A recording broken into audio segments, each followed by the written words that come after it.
Welcome back to Live Now from Fox. I'm your host, Carla Hara. Let's continue on with some international headlines as we detail the growing tensions in the Middle East. I'd like to put up this tweet right now. Barack Ravid saying, "Scoop, Blinken told G7 Iran and Hezbollah could attack Israel in the next 24 hours.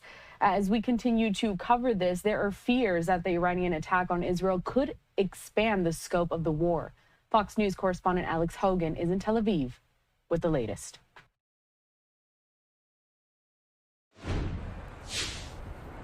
Washington is fortifying its military footprint here in the Middle East. National Security Council spokesperson John Kirby spoke about the specific need today on Fox News Sunday.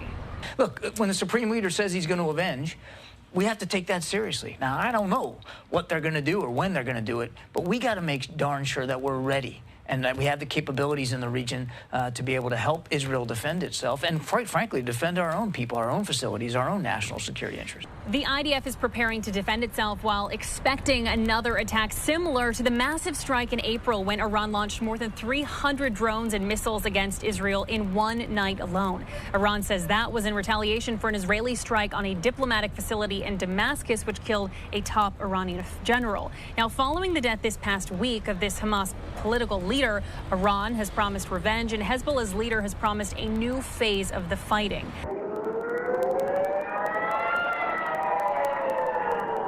At the same time, continued cross-border attacks. The Israeli military says it took out a launcher in Lebanon after this played out last night. The IDF says Hezbollah fired about 30 projectiles into northern Israel overnight.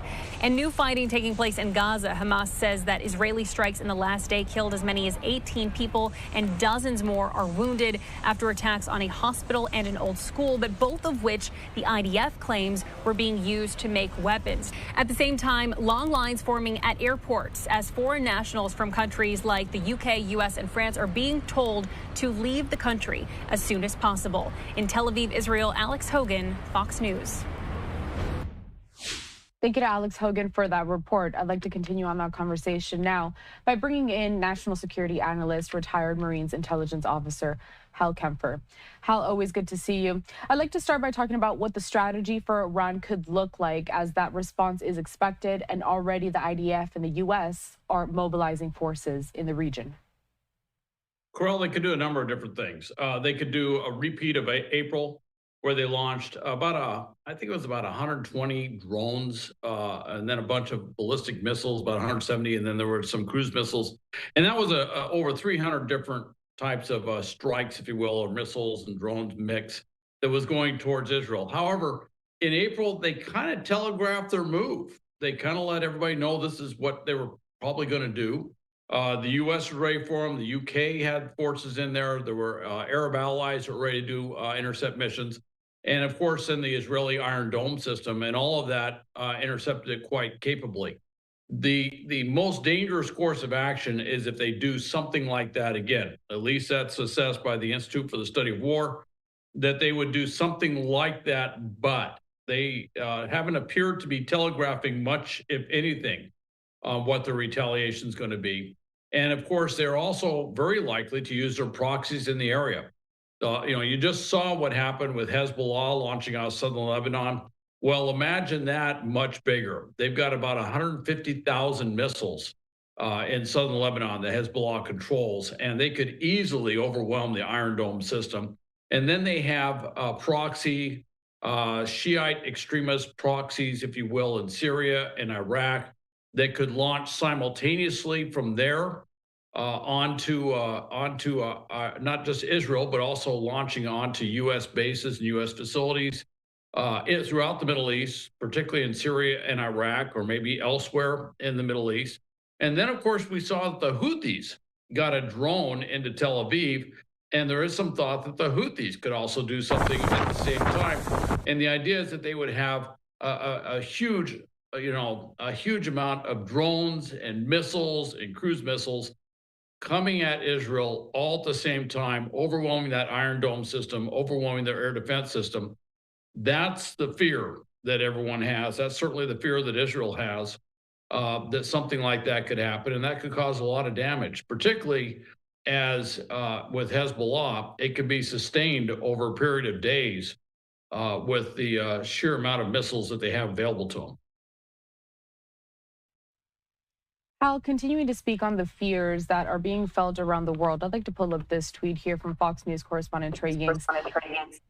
According to a Wall Street Journal report, it says on Saturday, Iran told Arab diplomats it didn't care if the response triggered a war, according to people familiar with the conversations. And that really is the deep fear that a lot of countries watching out for this are hoping doesn't happen. But let's talk about the likelihood that this response is going to trigger a broader conflict.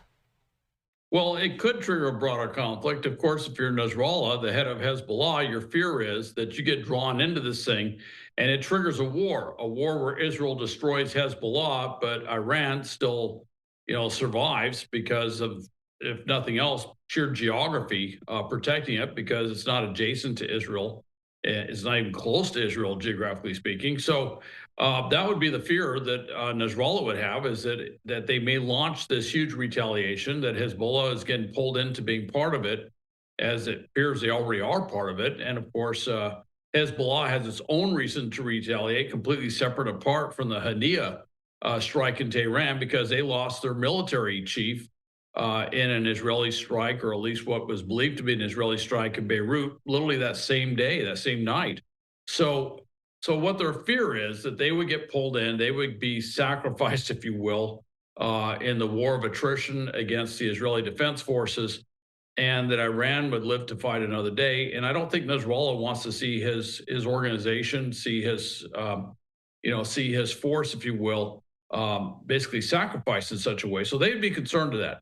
This could be a much larger war, though. And Israel has a lot of resources, but they don't have infinite resources. And to do attacks to counter the Houthis, to do attacks countering, a massive, counter action to basically neutralize the Hezbollah threat, and then doing whatever else is needed with other proxies around the region. And then, of course, the big one, dealing with Iran all at the same time.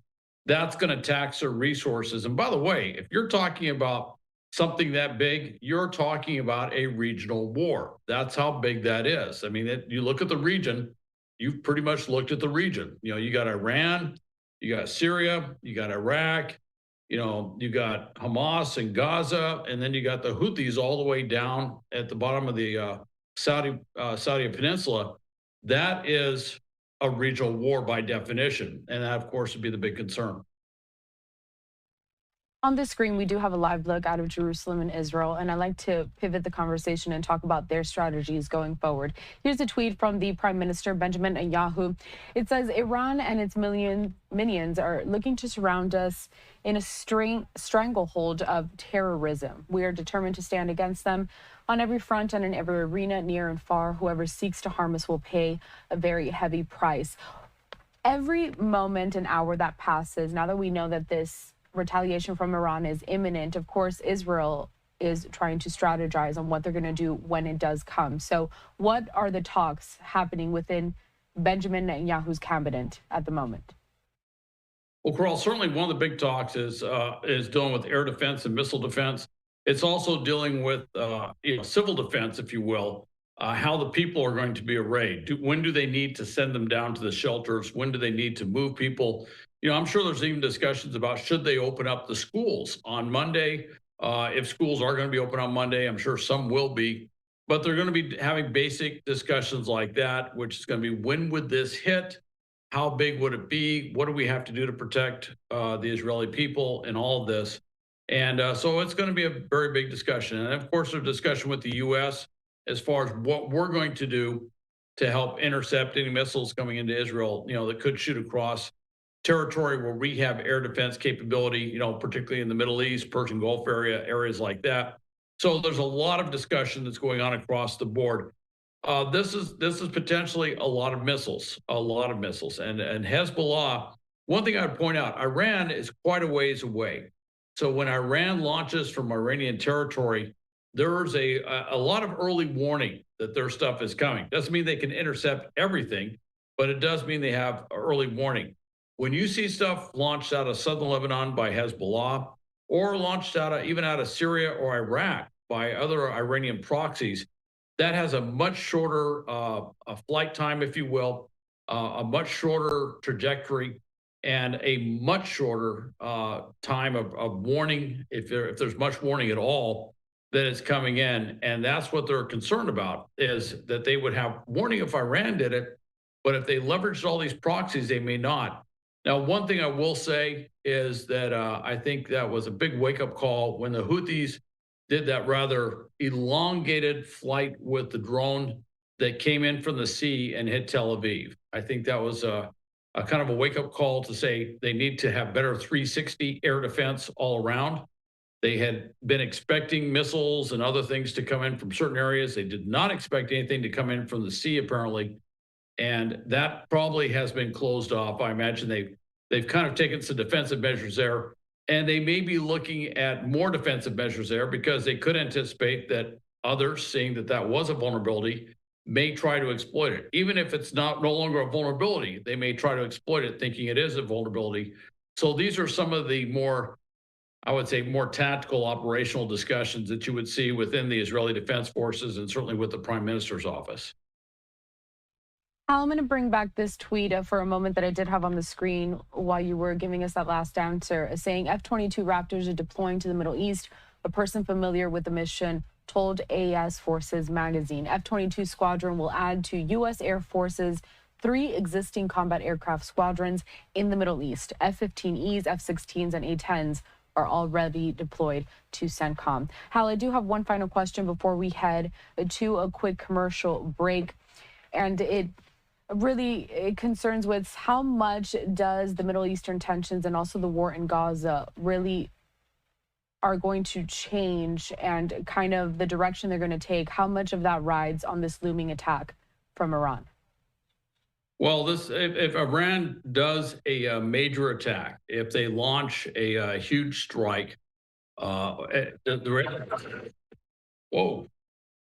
I guess I better be careful what I say around here. Anyway, but if Iran launches a major strike, what I think we could see is that essentially the whole region could be ablaze for a while. And I don't see a situation where if Iran launches a huge strike and Hezbollah weighs in, that Israel would hold back on basically responding to whatever Hezbollah did. You know, Iran is the further away enemy. They have ways of dealing with that, but it is there is some distance there.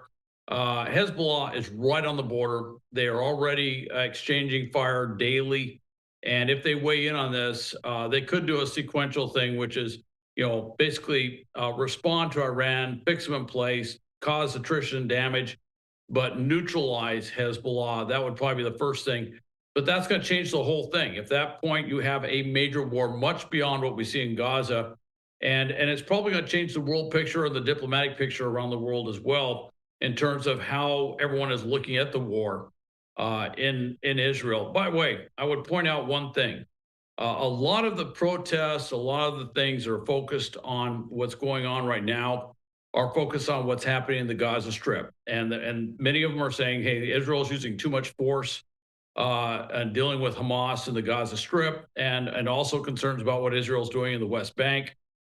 Once there's a war where there's external enemies, in this case, Hezbollah coming out of southern Lebanon and Lebanon itself, and certainly Iran, that changes things. And last April, we saw that shift. When there was an external attack from Iran on Israel, the language changed, the tenor changed, the diplomatic environment changed for quite some time, because Israel, the nation state, was under attack from a foreign enemy, in this case, Iran. I would anticipate something like that will probably happen again. All right, Hal, we're going to leave it at that when it comes to the rising tensions in the Middle East, but stick with us. We're going to take a quick commercial break, and when we come back, we're going to talk about another big story that we're also following, and the latest when it comes to the war between Russia and Ukraine. Ukraine receiving new F-16 fighter jets. We'll have the latest next.